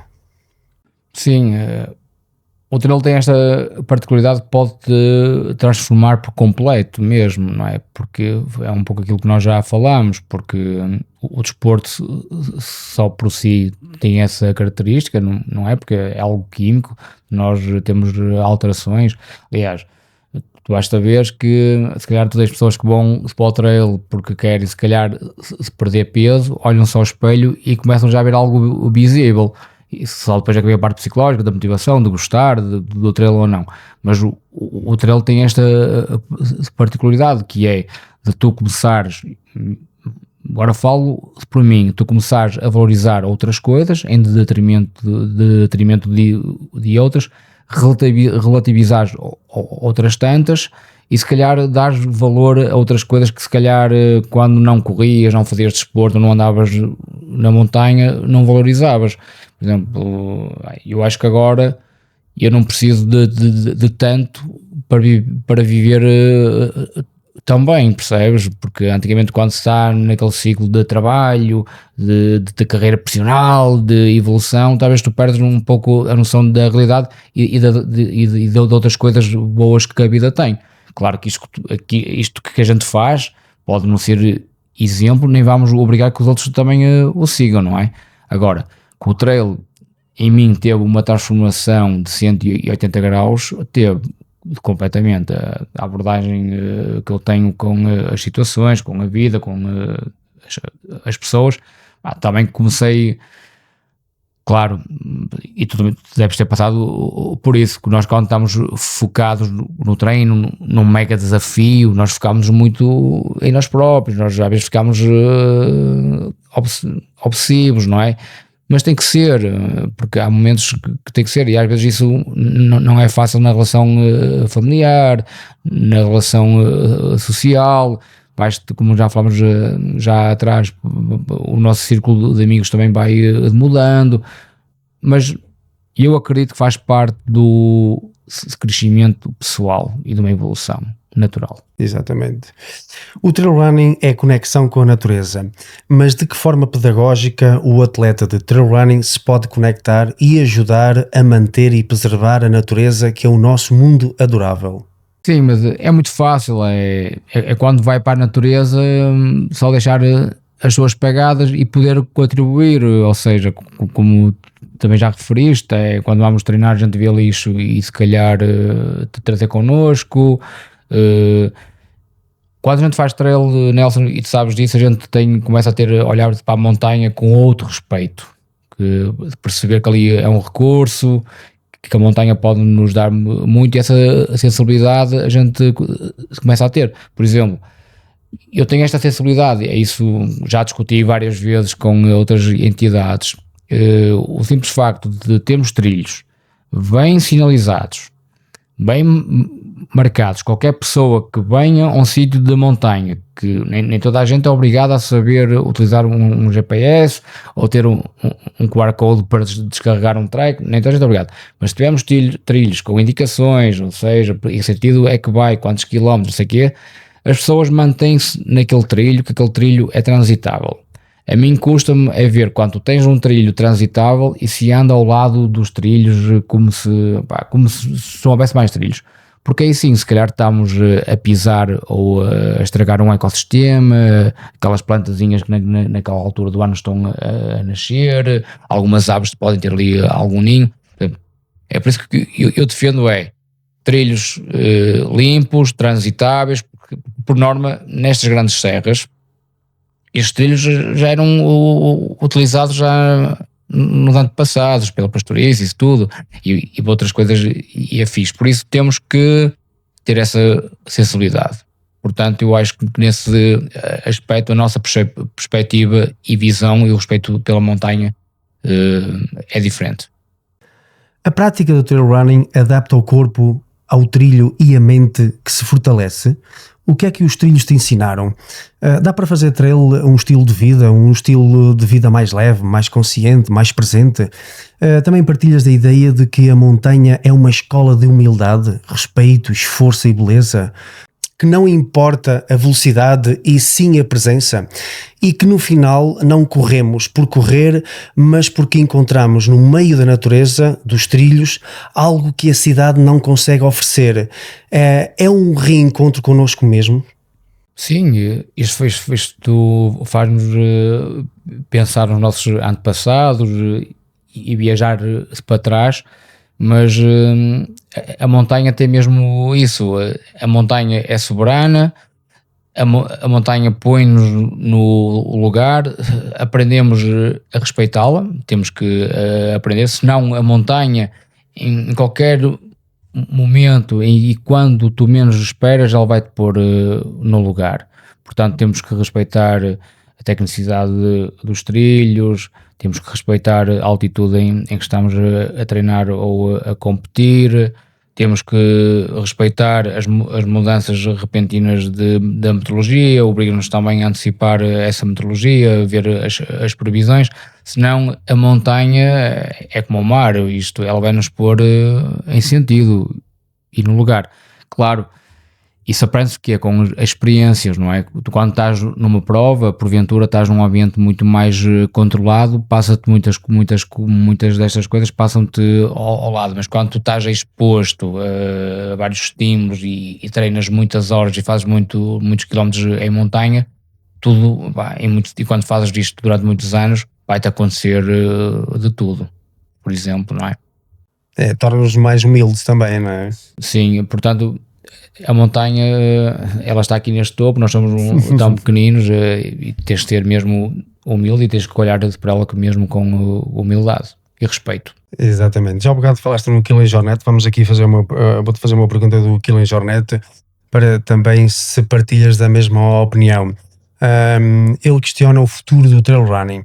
Estamos a transformar o trail numa Fórmula 1 das montanhas.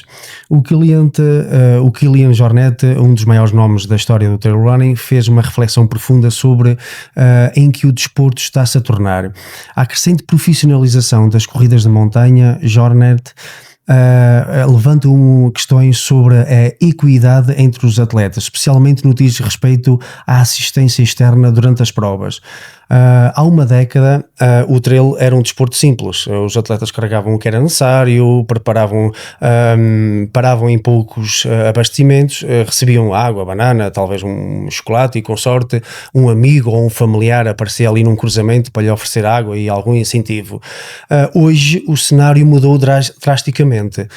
Jornet relata que em algumas provas os atletas profissionais chegam ao ponto, chegam aos postos de abastecimento acompanhados por equipamentos completos, bebidas já frias, sapatilhas, meias secas, bastões dobrados, camelbacks já prontos, com tudo o que é necessário para o próximo abastecimento. Até já se vê piscinas com gelo para eles se refrescarem. Em contraste, há corredores que seguem sozinhos, com recursos mínimos ou até sem ninguém para entregar a mochila na base de abastecimento. Essa diferença, que antes era um detalhe, se tornou um dos principais fatores de desempenho nas ultramaratonas modernas. A diferença no suporte não é mais algo irrelevante. É, na verdade, um dos maiores vantagens competitivas hoje em dia. Aliás, Kilian aponta mesmo sobre esse aspecto. O que é que tens a dizer sobre isto? Pronto, é um tema muito sensível. Vindo de quem bem, temos que respeitar. Eu tenho a minha opinião muito formada relativamente a este tema. Temos que assumir, e foi uma das coisas boas, que é o apoio externo em prova. Há uns anos atrás, desde a minha primeira vez no TMB, se calhar só ali o top 30, top 40 que tinha apoio externo. Hoje em dia qualquer pessoa tem apoio externo, o que é também fantástico, porque podes ter o teu marido, ou a tua mulher, ou a tua namorada, ou até a tua própria família a dar-te apoio externo. Porque é que haveria de ser só o atleta de elite? Agora temos que pensar que a nível de estruturas e de logística não é fácil, e quem acompanha, por exemplo, o TMB, a forma como eles têm vindo a organizar, também já vai ao encontro disso, não é? Porque antigamente tinham se calhar 100 pessoas ou 300 a dar apoio, agora devem chegar aos milhares.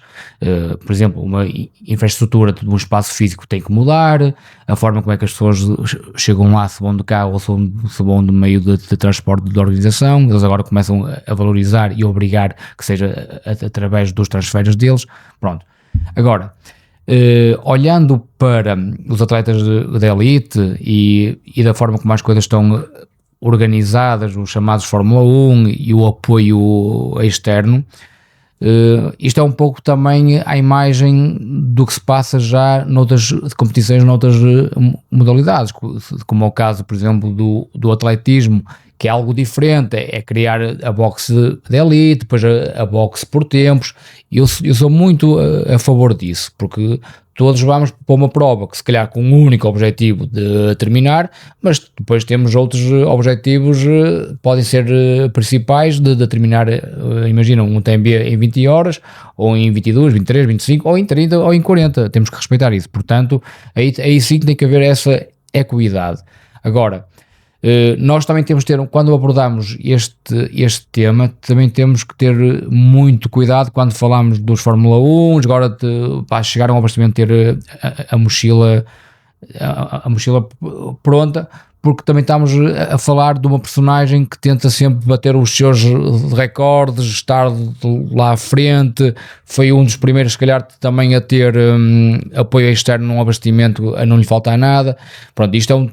Mas concordo que este tema do Kilian, eu respeito, também em alguns aspectos tenho que concordar com ele, porque eu acho que temos que... este desporto tem que ser ainda para todos, ou seja, temos que estar todos em pé de igualdade. Agora, não podemos dizer vamos estar sempre todos em pé de igualdade, não, porque nem todos temos os mesmos recursos financeiros, nem todos temos os mesmos recursos naturais.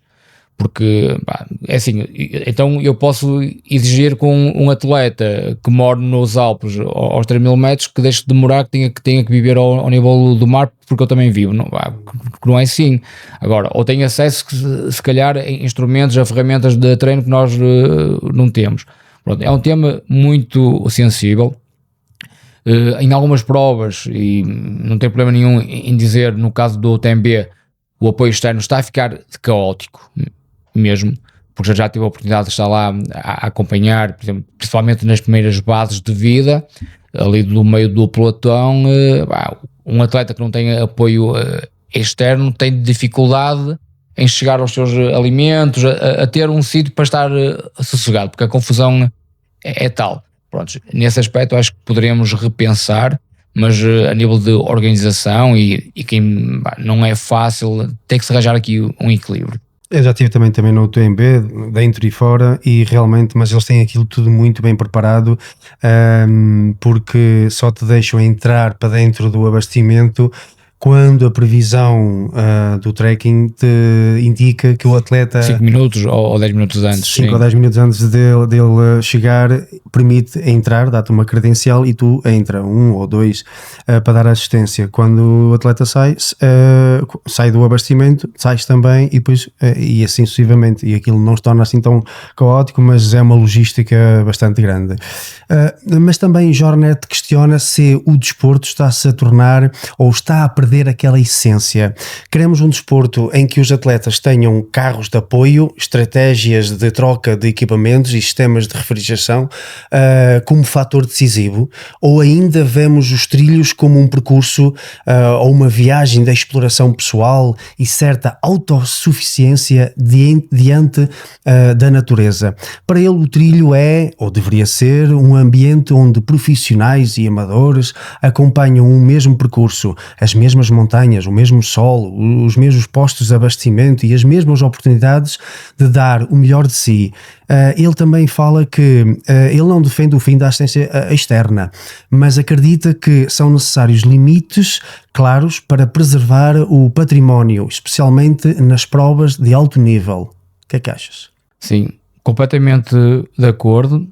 Eu acho que nós também temos que fazer aqui pedagogia, que é, eu sou a favor de, por exemplo, o trail, se pensarmos bem, ainda é uma das poucas modalidades em que tu consegues estar na partida muito perto de um atleta de elite. Claro, tirando estas provas maiores, que há aquelas boxes, mas rapidamente tu consegues ter um contacto muito próximo.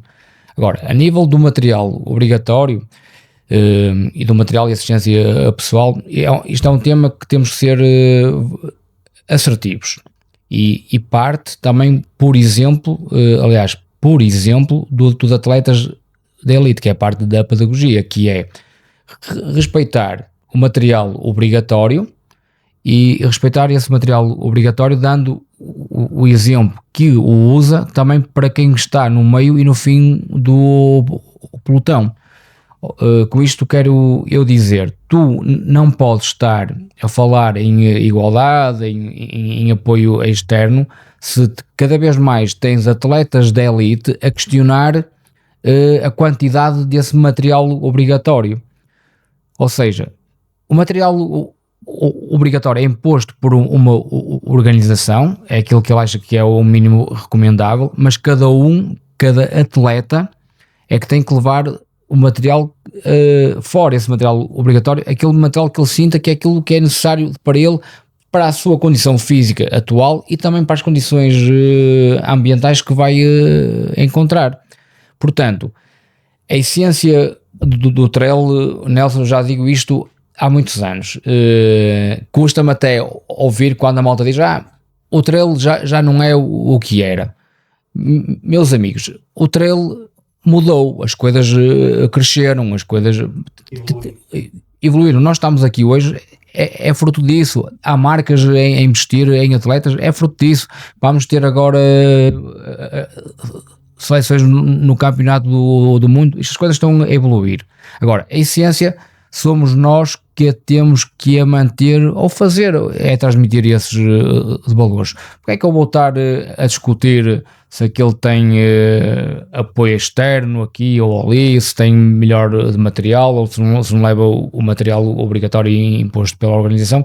São coisas que eu não controlo, ou seja, eu tenho que controlar as minhas variáveis, isso sim. Agora, o resto, eu concordo que os atletas de elite têm que ser mais pedagogos, isso sim, porque são referências e temos muita gente que vai atrás das modas, porque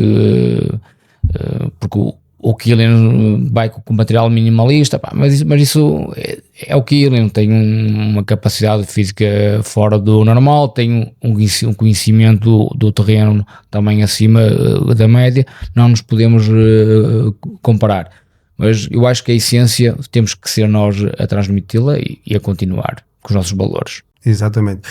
Só para finalizar esta sequência de perguntas e de questões levantadas pelo Killian Jornet, o Killian conclui a sua reflexão com uma pergunta: como será o trail running em 10 anos? Um desporto onde para competir será preciso ter grandes orçamentos, equipamentos numerosos, e o atleta só precisa de correr? Ou um desporto onde têm todas as mesmas oportunidades e onde a gestão humana diante dos desafios naturais ainda faz parte do percurso? A resposta do Killian é claro. Ele disse que sempre vai escolher a segunda opção. Que reflexão é que merece esta... Nelson, isto vai àquilo que ainda estava a responder anteriormente. Essa essência, esses valores temos que ser nós a transmitir. Claramente que as coisas estão a ter um crescimento enorme, estão a ter uma evolução brutal, mas no geral já existe aqui toda uma economia que já vive ou está à volta disto, ou seja, desde marcas desportivas, de suplementação, sei lá, ortopedistas, fisioterapeutas, etc. As localidades também vivem disto. Agora, existe já assim, grandes marcas, não é querer terem o monopólio, mas como grandes marcas já têm os seus próprios circuitos, que já estão muito padronizados a nível do que é o kit do atleta, do streaming, da plataforma de inscrições. Claro que depois há valores que o cliente final, nós atletas, se formos a essa prova, vamos ter que pagar, porque tu, ao fim e ao cabo, tu quando vais a uma prova, tu pagas um serviço. Mas agora a questão que eu deixo aqui, só vai quem quer. Eu, para continuar a correr, eu não preciso de ir a provas de 500, 600, 700 euros que me peçam por uma inscrição. Se eu acho que posso ir e se eu quero ir, é uma situação, nem voltar a discutir isso. Porque senão, dou-vos aqui o exemplo, em Portugal existe tantas provas em que tu podes ir na mesma correr, divertir-te, e nem precisas de provas, porventura tu precisas de sair, tens o trilho à porta de casa, vens até um sítio de uma serra, se calhar ganhas mais num fim de semana com a família, com amigos. Agora, temos que perceber que isto teve um crescimento muito exponencial e acredito, ao contrário do que digo, isto ainda está a crescer. Nós ali ainda em off estávamos a falar, por exemplo, o streaming é que vai dar o boom a isto tudo, porque vai poder ver o atleta desde início ao fim, quer não, quer se goste, quer não, vai mostrar a marca que o atleta veste, aquilo que ele come. Isso o que é que isso faz? Gera dinheiro, há investimento, as marcas vão atrás disso. Não é por isso que a Fórmula 1 está no patamar que está, as voltas, o Tour de França, o Giro de Itália, etc., porque vivem, pronto, das marcas, do retorno que as marcas lhe dão. Agora, claro, eu gosto muito mais do trail que encontrei há 15 anos. Agora, tenho que assumir que as coisas são diferentes, mas rapidamente, por exemplo, também só para concluir este tema, para não divagar, não sei se reparaste, estes 2 últimos anos tenho feito muitas mais provas a nível nacional. Também foi um bocadinho à busca dessa essência, ou seja, essa essência que eu quero, essa essência que eu gosto. Claro, agora tu dizes-me assim, porque é que vais outra vez ao TMB, se calhar pela 10ª vez? Porque eu acho que gosto da envolvência, mas também me quero testar mais uma vez naquela prova, que é isso que me alimenta todos os dias. Eu sou um insatisfeito nato, quero sempre melhorar. Eu acho que ainda vou ter 60 ou 70 anos, ainda vou ambicionar fazer o TMB em 20 horas. Desculpem, que assim não seja, é sinal que ando aqui a treinar. Pronto, também só para finalizar esta parte, portanto, eu no ano passado tive a felicidade de fazer uma prova nos Picos da Europa, que demonstra mesmo a essência do trail, que é a travesseira, e aí sim há uma equidade em termos de todos os atletas. Pronto, é proibido dar assistências no abastecimento, não há ninguém a dar assistência, portanto a organização disponibiliza abastecimentos ao longo da prova, e é expressamente proibido mesmo ter lá alguém externo, familiar ou que seja, a ajudar o atleta, mesmo até dar-te assistência por um creminho ou ver como é que tu estás, assim. Portanto não, vedam aquela área, o atleta entra e estão lá voluntários que fazem esse papel. Fantástico mesmo, e verifica-se um alto profissionalismo daquela organização. E aí sim há uma equidade em termos de assistência. Armando, vamos finalizar este primeiro episódio. Nós poderás abordar nos próximos 2 episódios outros temas também que queiras ou que não abordaste também neste, para não também alongarmos e ficar muito extenso. Muito obrigado, Armando. A tua trajetória como atleta é por si só uma fonte inesgotável de inspiração, mas o teu impacto no trail running vai muito além dos teus próprios resultados. Obrigado, Nelson, pelo convite, e espero ter estado à tua altura e à altura deste podcast. Claro que sim. No próximo episódio vamos explorar a sua faceta como organizador de eventos, com um foco especial no Estrela Grande Trail e a sua profunda ligação com esta serra que tanto marcou e continua a marcar.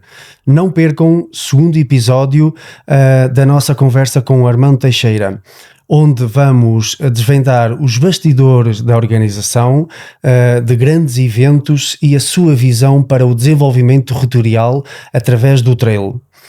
Fiquem atentos às nossas redes sociais para mais conteúdos e para saberem quando o próximo episódio do Tu e o Trilho Podcast estará disponível. Até já e bons trilhos. Nunca é demais relembrar o quão é importante para nós recebermos a vossa ajuda. Basta apenas compartilhar este e outros episódios com os vossos amigos, subscrever o canal, ativar o sininho para receberem as notificações do YouTube e deixarem os vossos comentários com as vossas opiniões e sugestões. Estamos sempre receptivos. Podem também ouvir este e outros episódios no Spotify. Muito obrigado pela confiança. Vemo-nos nos trilhos.